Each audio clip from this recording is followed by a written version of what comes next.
Hey there, this is Harris Kenny again. I'm with Outbound Sync, and I'm very excited to be producing the next in a series of videos that we're doing with the Smartlead team to talk about more advanced integration with Smartlead and CRMs like HubSpot and Salesforce.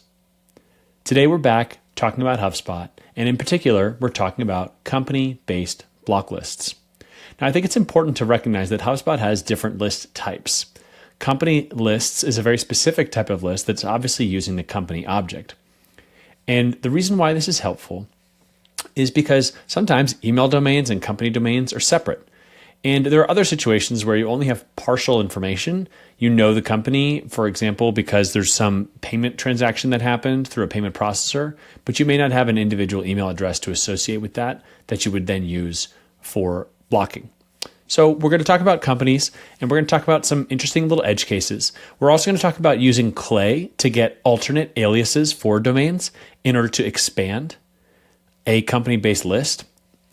And that's especially useful when we're talking about an email and company domain that differ. Finally, I'm going to show you what it looks like to actually connect this through Outbound Sync and what those logs look like, and we're going to see that API connection all the way up to Smartlead.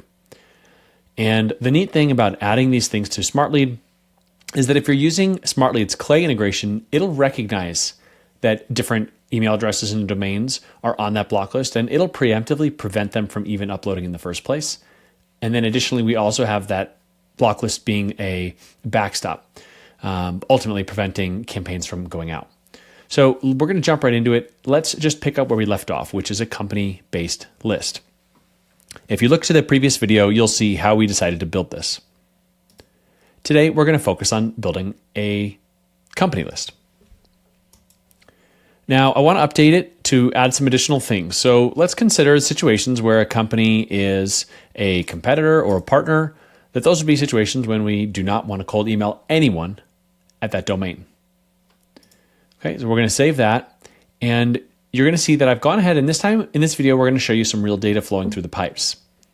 Now I'm just going to give this a refresh as HubSpot fetches the list. And I've marked HubSpot as a partner. So HubSpot is a partner of ours, which means that we never want to send them a totally cold email. In this case, we're considering that we have some sort of strategic relationship with that company. And if we're reaching out to them, we want it to be really one-to-one. We don't want it to get caught up in any other type of campaign that we're doing where we're taking more of a Smartlead approach. We're adding that list here. It's being picked up because of the lifecycle stage being partner. Let's just open this up. So you can see here in the window here, this preview of the HubSpot company record, or you could obviously go to the full object itself. And now let's talk about building on that company list. I'm going to pause this. I'm going to refresh, get that list to pull in here, and I'm going to show you something we're going to do with Clearbit, which is also owned by HubSpot, that I think you'll find pretty interesting. So give me a second. All right, so we're using Clay's HubSpot integration to pull from that HubSpot list. Now, there are other ways to do this. You can use a webhook inside of a workflow in HubSpot, for example, using the Hooked app, which is a relatively low-cost way of sending webhook payloads from HubSpot. Or if you're using Operations Hub Professional in HubSpot, you can use webhooks that way. Finally, you can also watch lists using make.com and watch for updates to those lists and potentially send them this way. But because we're paying for Clay's HubSpot integration, we're going to use that here.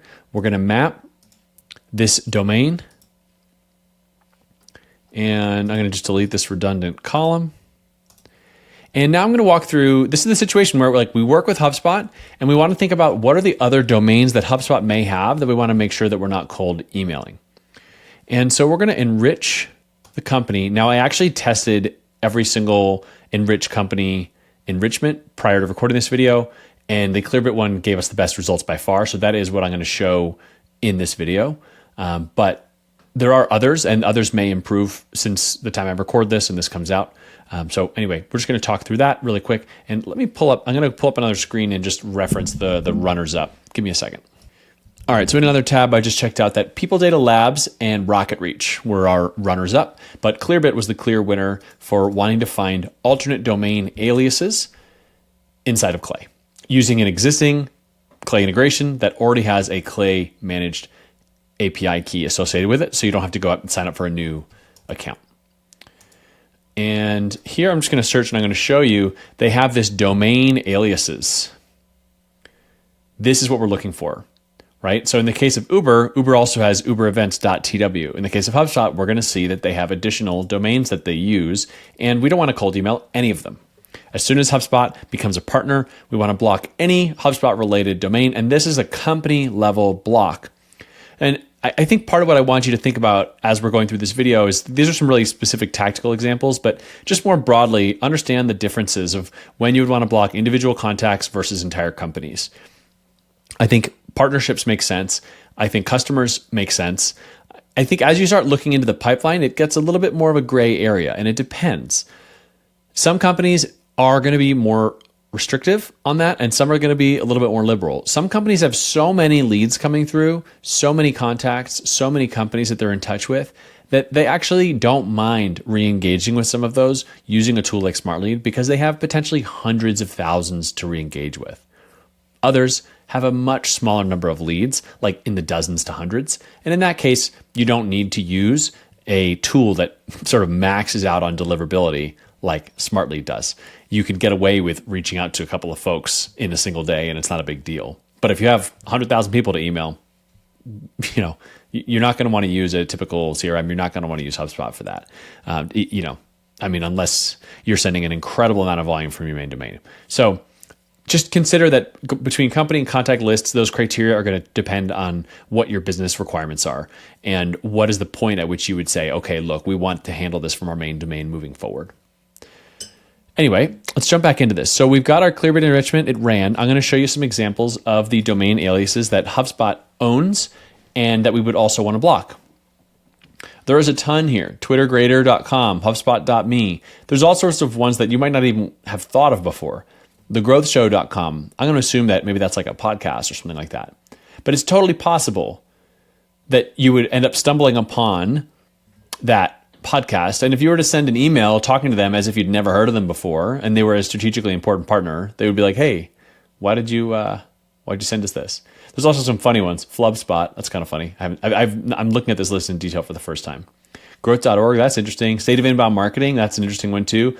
If you're using Smartlead for multiple things, because Smartlead can be really powerful for PR, podcast, backlink, and other types of campaigns, these are situations where you might catch alternative domains that they might want to use. And again, you don't want to cold email those necessarily if it's a partner. You want to work that relationship. And you could do Clay's CRM integration, check HubSpot through Clay, and realize, oh, actually, we know someone at that podcast. We've interacted with someone at the Growth Show before. Let's reach out to them from our primary. Let's actually do an internal referral and see if anybody internally can connect us with the person that manages that show. All right, so we've got our domains here. Now we're going to go back to the HubSpot integration and we're going to push this to Clay. Give me a second. I'm going to get this all configured and we'll be back. All right, so we're just working through this. I just want to note really quick, I added some extra domains here and I'm going to show you what it looks like to push multiple domains. I'm just going to add 2, but I'll show you how to do that really easily in Clay, but give me a second. I'm still connecting this account.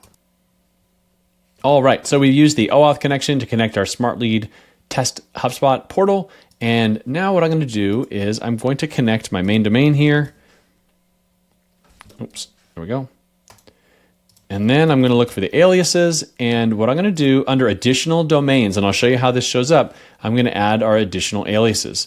Now, if you separate them with a semicolon, you'll be able to push multiple domains in a single Clay run. All right, so I'm going to run this now, and while that's running, let's jump back over to HubSpot, and let's go to our HubSpot record. Oh, you can already see it right here. That was fast. So now you can see that we've added twittergrader.com and hubspot.me from Clay back into HubSpot.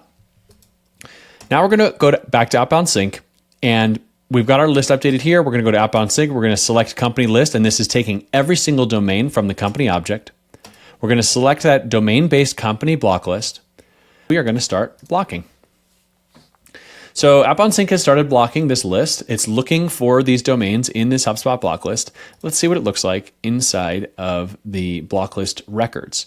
So what Outbound Sync is doing is first it's going and it's doing an API call into HubSpot. It's checking the list, and we're going to get an update on how many items that were synced and how many that have not been synced yet. I'm going to give this a refresh. You can see that one item was synced. That was fast.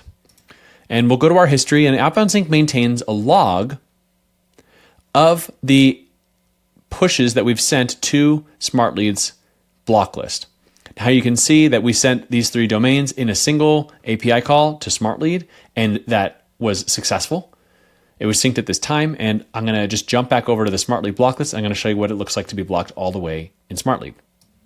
All right, so now we're in the settings menu in Smartlead, and you can see that all 3 of these domains have been automatically blocked. They came from Outbound Sync and pushed into Smartlead. You can see that the source is the API. It's searchable inside of Smartlead, and this is effective immediately. So if you go to add a new contact through Clay, it'll be blocked. And then obviously it's in Smartlead. So if leads get in somehow through an import, it'll be blocked through the block list. So really powerful feature. And I think, my goal here for this video is talking about some core situations when you would want to block an entire domain, and then talk about other edge cases where email domain and main domain are different, or where there might be multiple domains that you might not be aware of. Beyond companies that have multiple properties, a big one that we've seen come up over the years is franchises, where there's a restoration contracting company, there's an overarching parent company, and then they have geographic franchises for different cities or different states. So this is definitely something that comes up, and this is something that you should be talking about internally with your team, or if you're an agency, that you need to be talking about with your clients, because you want to make sure that you have the block lists in place so you can move quickly and confidently when you're shipping your campaigns. You don't want to get an email sent to the wrong person and have to hit the brakes and audit your process and check all of your data. I hope you found this helpful. Stay tuned, because we're going to be working with the Smartlead team to create even more content talking about using HubSpot and Smartlead to land in the inbox and grow your business. Thanks for watching.